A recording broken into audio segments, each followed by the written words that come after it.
discuss is the top Democrat on the Senate Judiciary Committee, Dianne Feinstein. She's also a member of the Senate Intelligence Committee. Senator, thanks so much for joining us. Appreciate it, as always. So we learned this week that former Trump foreign policy advisor George Papadopoulos traveled to London in March 2016. And then in April, he met with a professor who promised dirt on Hillary Clinton from the Russians. Have you seen any evidence that this dirt, these emails, were ever given to the Trump campaign? Not so far.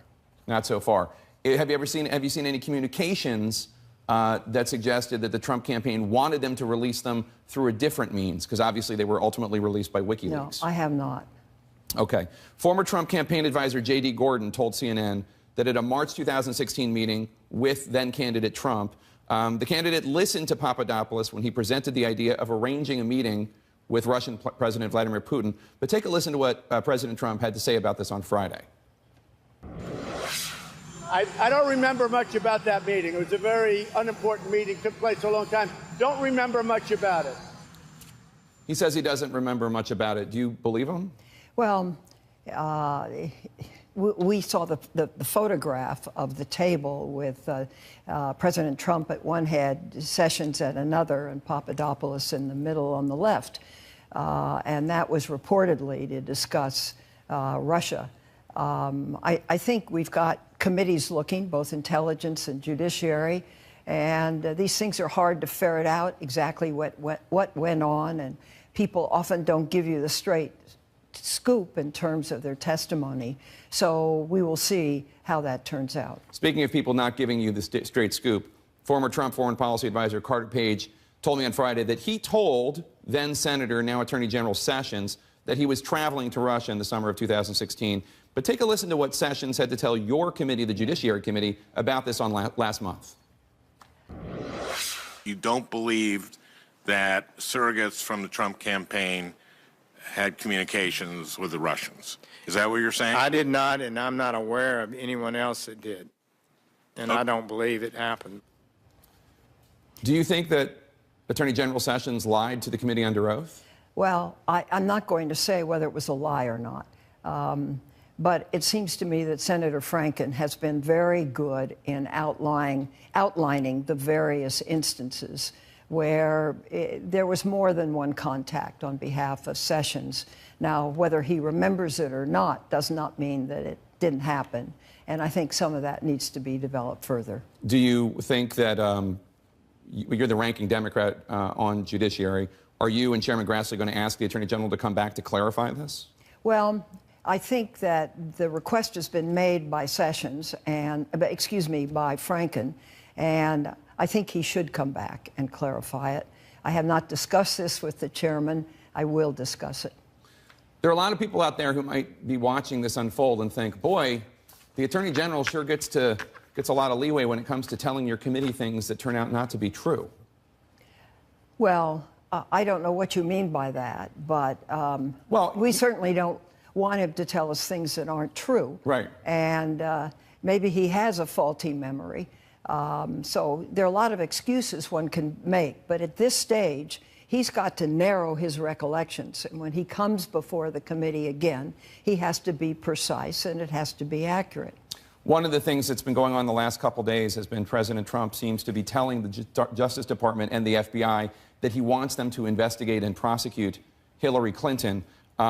There's this one tweet he wrote, quote, "Everybody's asking why the Justice Department and FBI isn't looking into all the dishonesty going on with crooked Hillary and the Democrats."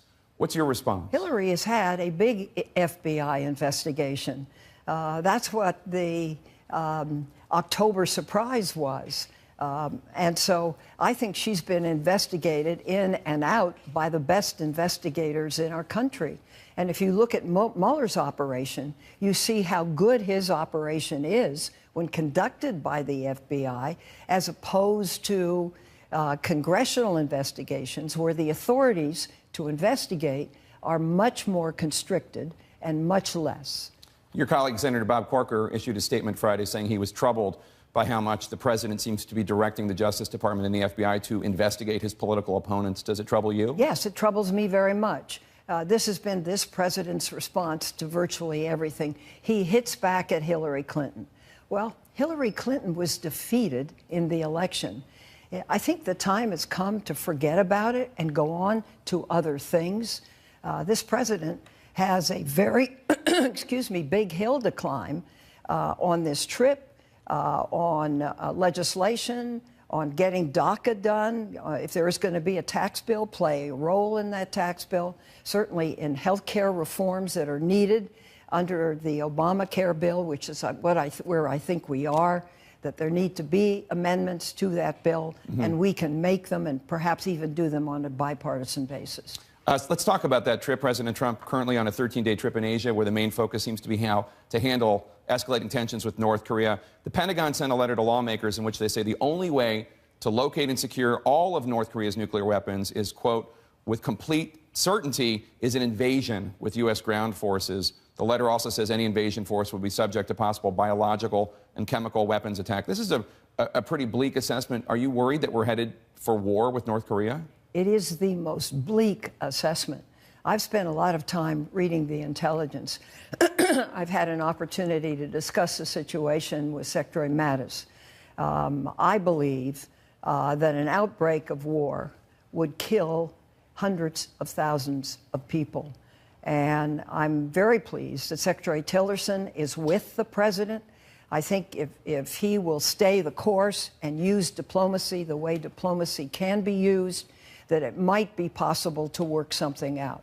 The worst alternative is a war which could become nuclear. You're up for re-election next year, and this week, Allison Hartson, who is a 37-year-old Bernie Sanders supporter, announced that she's going to enter the race. You're already facing a challenge from State Senate President Kevin DeLeon. Their argument is that you haven't held President Trump accountable and that you're part of the problem in Washington. How do you respond? Well, I respond that there's a certain degree of unfairness in that. I'm well aware of the president's deficits. I'm also well aware of the fact of what I said. And what I said was in a Commonwealth speech, and parts of it were excised from the speech. But what I said, I hope in these months he can learn and end up being a good president. I don't think, and that was catastrophic for some people in my state. Everybody sees what the flaws in this president are.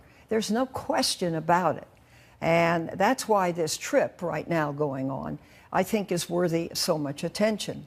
Can he actually stay on script? I watched his remarks in Japan with respect to the military that were receiving him, and I thought he did a good job. He stayed on script. It's when he goes off script, it's when he tweets, it's where he has to attack everybody if he feels even slightly aggrieved.